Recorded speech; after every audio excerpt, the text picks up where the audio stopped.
Well, we made it 2 miles. Right, now, if I hadn't known this... Yes, I think that's what it is. What does Lotus stand for again?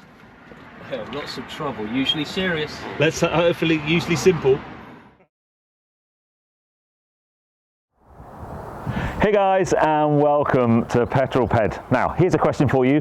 What's your favourite ever James Bond car? Because for me, it's not what most people would say. It's not the Aston Martin DB5. No, for me, it's definitely the Lotus Esprit.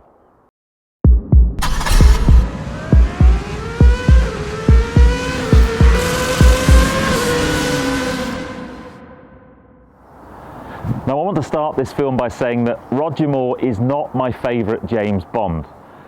But in The Spy Who Loved Me, he drove a Lotus Esprit S1. You may all remember it. It was the white one that turned into a submarine. You know, little fins came out the side. And that was the car I had as a kid. I used to love playing with that thing. But that car was so popular in that film and so successful that a few years later, they decided to use a Lotus Esprit once more. They used a Lotus Esprit S3 in For Your Eyes Only. And that is my favourite James Bond car. And this is a Lotus Esprit S3. The only difference is in the James Bond movie, it was like a maroon colour. This is obviously very JPS Lotus inspired. And this doesn't have the skis on the back. And I think that for me was the thing that made me love that car so much. Just the fact that someone would put skis on the back. I've got no idea where their ski boots or ski equipment went, but there was somewhere to put the skis. So when my good mate Tim asked me along today to drive this car, how could I possibly say no? So let's start off by just having a bit of a potted history of the Lotus Esprit. Now, last week on the channel, I brought you the very latest offering from Lotus, the Electra, a 2.5 ton SUV with 905 bhp. And it's safe to say that car divides opinion. And everyone was like, that car shouldn't have a Lotus badge. Lotus cars are lightweight, nimble, agile sports cars. Well, I thought the antidote to that car was to do a film with this, the Lotus Esprit. For me, perhaps the most iconic Lotus. Maybe that's because it's of my age. So this car previewed in 1975 at the Paris Motor Show and started production in 1976. And the Series 1 was the iconic shape penned by the genius that is Gigario, and you've still got the little badge on the wing just there. But actually, it wasn't a massively powerful car. It only had a 2-litre 4-cylinder engine. It wasn't massively fast to 60, but it was all about lightweight and all about handling. I think the S1 was only just over 1,000 kilos in curb weight. If you compare that to the 2.6 tons or 2,600 kilos of the Electra R last week, that puts it into context. They've evolved a lot over the years, the Esprit. This is an S3. The S3 started in 1982. This is one of the last S3s from 1983, because then after the S3, the Lotus Esprit was penned by a different designer. So this is one of the last Gigario cars, and it's just, for me, this is every inch what a Lotus Esprit should be. And they made the Esprit all the way up until 2002, which is when it ended production. But for me, the fact that this is the same car used in that James Bond film, the fact that it's got that JPS Lotus livery, if you remember back, you know, in the Formula One days, the likes of Ayrton Senna, Nigel Mansell driving a John Player special Lotus Formula One car, and look, that you've got that, all of that history I can just see in this car. It's a spectacular thing. It's so low as well, it barely comes up to my hips. That's how low it is. I was a little bit concerned about whether I'd fit in the car, because up until today, although I've lusted after Lotus Esprits since I was a kid, I've never had the opportunity to sit in one, let alone drive one. And I have manoeuvred the car a little bit to get it to where it is now, and I'm happy to report I fit in it. Only just, but I fit in it. Now, I'm pretty sure it's because of the Lotus Esprit, I've always had an obsession with cars that have pop-up headlights. And for me, it's such a sad thing that in the modern day legislation around pedestrian safety, we're not allowed to do pop-up headlights anymore because they're just so cool. I've had 3 cars with pop-up headlights because when they're down like this, you've got this, you know, ultimate aero shape. And I think, you know, the Lotus Esprit famed for this wedge shape. I still think if you ask lots of kids to draw a supercar, they're probably going to end up drawing something that looks a bit like a Lotus Esprit. For me, it started here. But yeah, pop-up headlights, very, very cool indeed. I know I keep talking about the Electra last week, but here's another comparison. So the Lotus Electra last week had 23-inch wheels. This has 15-inch wheels, but it's the size of the sidewall. So these are 195 section, but 60 profile R15s.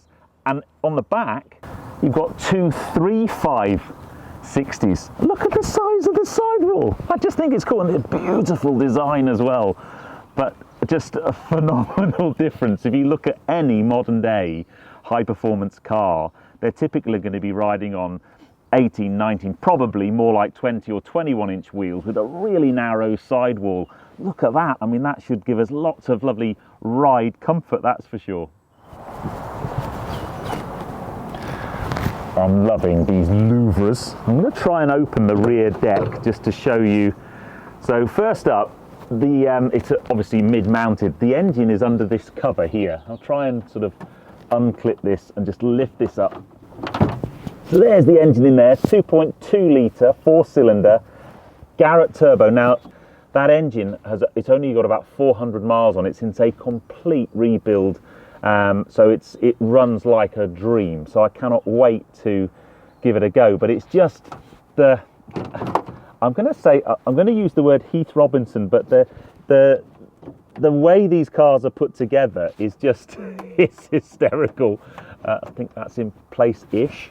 But yes, so that's the engine. Let's have a quick look.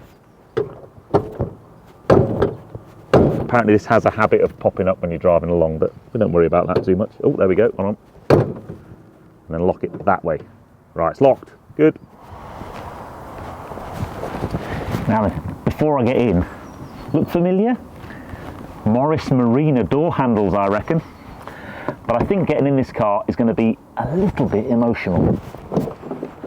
And I'm not talking about the fact I'm finally getting to drive a Lotus, it's just physically getting in it.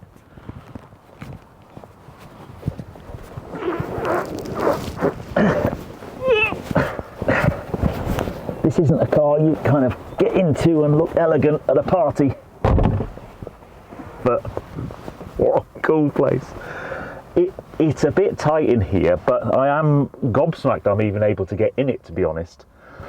But the first thing you notice is you've got a pan roof here, and it's just, feel like you're sat in a fishbowl. There's so much light in here. The A-pillars are so thin. And then you've got this incredible swept dash with just your rev count and your speedo, and then some gauges. You've got battery, oil, temperature, fuel, and then some really old switch gear. And then this is a 5-speed manual out of a Citroen. And also, for the younger viewers on the channel, let me explain something for you. This little lever here, this is called a choke. Yes. So in olden days, when you wanted to start a car and it was cold, you had to lift up this thing here called a choke, and it basically put a bit more fuel in the engine and let the engine, or help the engine catch. And then you'd let the engine warm up, and slowly as the engine warmed up, you'd then lower the choke, and then you don't need the choke anymore, and off you can go driving. Nowadays, all that's done for you by the car. But yeah, there's a choke, and I love this piece of high tech here. So this just holds the choke lever up while the car's warming up, basically. Yeah. But now, there are a few things that are a bit different in this. So these seats are from a slightly later model. I think the S3, when it was original, had like ruche leather and so on. This is plywood underneath that leather. That rattles around, and every now and again Tim has to make some adjustments. But yeah, it's a fantastic place in here. It's just, for me, it's just to sit in it, and now we're going to be able to drive it. Now, apparently, it's quite quick. So I'm really looking forward to the performance. One of the stories I heard, which I loved from the first appearance of the Esprit in James Bond, is that when they got delivered the cars, the stunt drivers on the film, there was some car chase sequences. It was a James Bond film, and they needed to show the cars going really fast and coming out of corners sideways and so on. And apparently the handling was so good that the stunt drivers on the film just couldn't get the cars loose at all. They looked like they were going slowly because they were so planted on the road. So Lotus actually flew out one of their test drivers to train the stuntmen to drive the Esprit sideways, and he ended up doing most of the driving in the film, apparently.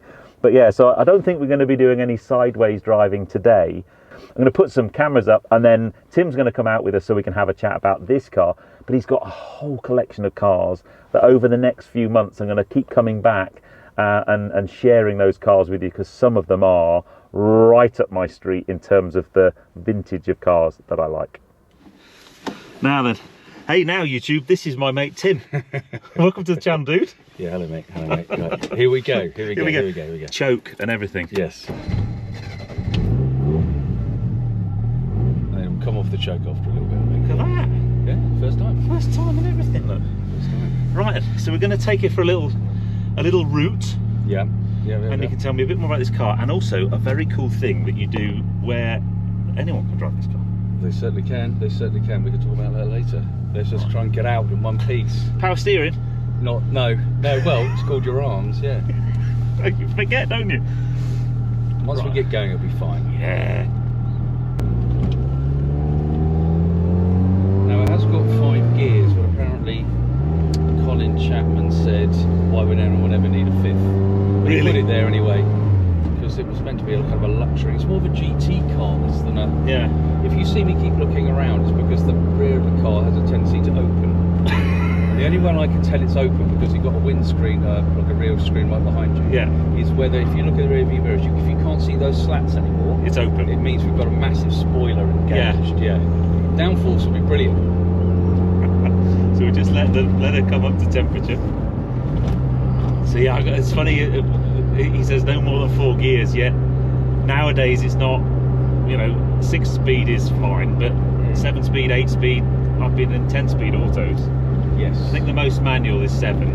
Porsche have got a 7-speed box in some of their 911. I think. First impressions are, it feels just really light and just normal and... Yeah. I'm told by an expert that's driven this drives particularly well. Oh, good. And what I would say is, whether we break down or not or whatever, this is one of the best in the country. Excellent. So you're getting the best flavour of Lotus. Whether it works out to be a flavour you like, it's really. The thing I love about doing this job is when I'm invited to drive cars that I've always lusted after driving. Yeah. So we're going to go for 5th. Beautifully done. It's a really nice gearbox. Yeah, it's really good. Citroen SM gearbox. And the only thing is, I've noticed that I put this period spec Blaupunkt stereo in, but when you go back into first, you might turn the stereo on. It's a slight annoyance. I love all the little. You don't get that in modern day cars, where the little intricacies of, oh, you do this and something else might happen. Well, this is 1983. They didn't actually invent engineering until 1985. So this is the glory years of. Yeah. So while we're waiting to get it up to temperature, so first off, you've got an amazing collection of cars that I've already mentioned. I might have to come back and do a few videos. So can only do one video a day really, because of the time it takes. But you've also got a little Airbnb that you can rent out and rent your cars. Yes, well I rent my my cars with a friend of mine through a website, rngclassics.com. And they quite often go out for photo shoots, pop videos, that kind of thing. Yeah. Videos up in London. There's a whole range of them, and you can rent from there to drive as well. Yeah. In addition to that, I've got an Airbnb at my new house. You can come down and stay there and drive a whole collection and section of cars over a day. I've got the 3 classic 80s GTIs and various other bits and bobs. It's an eclectic collection. Yeah. It's I think it's as you said. I bought all the things I couldn't afford or wanted to have when I was younger. Yeah. Or had when I was younger, stupidly sold and now need again. Oh, now that's special, isn't it? I'm not entirely sure I should have recommended you do that, but let's see if we can get a bit of demisting going on. And again, this is literally the finest example. I love the fact you can either have it pointing at the window, pointing at the interior, or off. Yes. Tim and I are almost exactly the same age, so the collection of cars that you have in your garage is pretty much all the cars that I lusted after when I was growing up. Renault 5 GT Turbo, Subaru Impreza. Yes, well you are, well I would have point out to everyone, you are older than me by 26 days. Yeah, 26 days. Nice day for it as well, isn't it? It's lovely, nice look at this mist. What better? Right, so the most important gauge is the one right in front of you, the turbo gauge. The turbos of these were not boosted very highly. Yeah. That's why you don't get any sense of turbo lag in this compared with it's not at all. I thought it would be a really typical 80s, very laggy. Yeah, like an Impreza, or also like a Renault 5 GT Turbo. But this, I think it's only boosted to something like 0.6 or something like that. Whereas modern turbos are right up there over 1. Yeah. Is it still going? Yeah, it's just going to splutter on us. It's not sounding happy.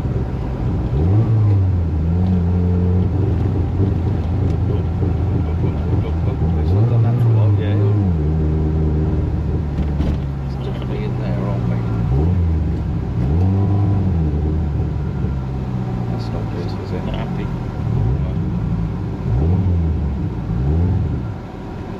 No, stop. Stop. Start it again. Well, we made it 2 miles. And I turned them. Maybe it got upset with that. Now, the only thing that could be, if you remember, I told you, that fuel thing. But let's see if we can get going. If it stops again, because we know we went on that bumpy bit. Yeah, I reckon that's what it is. We went on that bumpy bit, didn't we? Yeah. Right, here Go on, now then. This is the right now. If I hadn't known this, yes, I think that's what it is. What does Lotus stand for again? Lots of trouble, usually serious. Let's hopefully usually simple. So there is a is it? Yeah, so we'll take a picture of it, please. Amazing. So there's a fuel cut-off valve that when if you hit a bump, if you pushes it in. So this broke down, or did exactly the same thing on a photo shoot the other week, and it took them ages to work out what it was. And apparently that's what it is. Yes, and it was stuck up like a little lipstick. Sounds more like, isn't it? Don't get it in gear first. So it just went over that bumpy ground. Yeah. It just pops it up. Yeah. Now the next thing is, have I put the lock for the thing? Because that's got so many different nuances that who knows, that might pop up in a second. That's all right. So we just now got to get the fuel all the way in the lines, clear the lines of air. Yes. Now you see, this is. Oh, now can we put the lights on? Oh yeah, go on. It's this one here. You ready? Yeah, ready. Oh! We're up. Pop up headlights. Come on. And what a lot of people didn't know, that these will go underwater as standard. It wasn't just done for really? Can we find a lake? The whole, yeah, absolutely, the whole thing. Yeah. Yeah. If we don't go over a pothole between then and now. You see, it wouldn't have been a test drive in a Lotus had it not broken down. No. Do you know what? It's character building. Anyone who knows me is going to be absolutely surprised I managed to fix it as well. I normally have to ring any number of people, normally called Will or something like that, who will come and fix things for me. But we're coming up to some quite good bits here, so it's a kind of car you can leave in third most of the time. I'm in fourth, so we'll...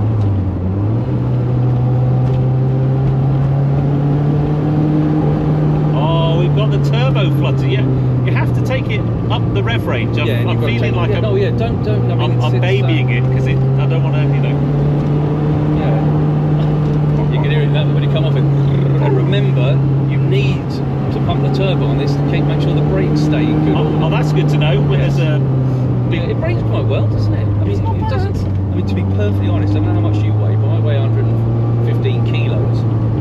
So I've added 10% to the weight of this car by getting in it.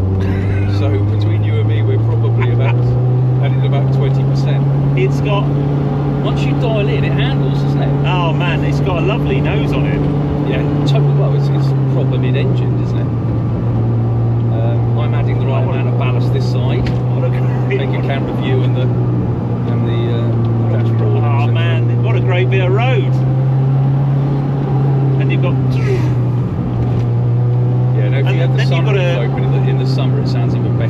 really hear it. It reminds me of it when I drove an original Audi Quattro, a 1981 car, so Yeah. same vintage as this. It was an amazing car to drive today, and then you have to think, hold on, take yourself back Yeah.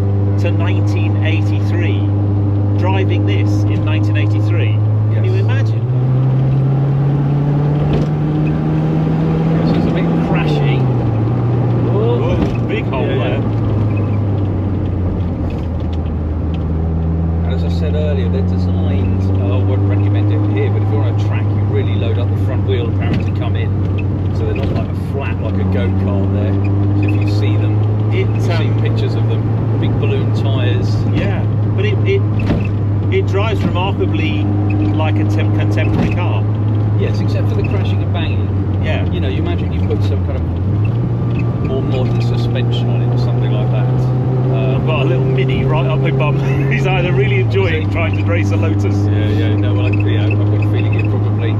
It is. He but doesn't have to worry about potholes like us. when you drive a car of this weight, I know we've added considerably to its weight, but at 1,100 kilos, there's not many modern day cars that are just 1,100 kilos, right? No. You're lucky if it's under two tons these days. That is really annoying, isn't it? That is annoying. What that is? Oh, is it that bit? I'm trying to find it.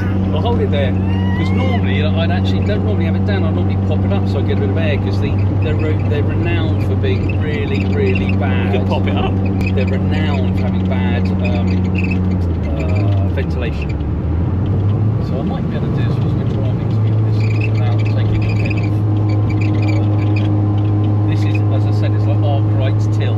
It's like to take your hand off. Careful. Oh, that's better. So that squeaking was actually an inbuilt feature by Lotus, just to remind you to open the sunroof. Just to open it. It's like a you can warning just sound. hear on overrun just a little bit of pops and bangs. Oh, there she blows. So this is more of the same like up there. So.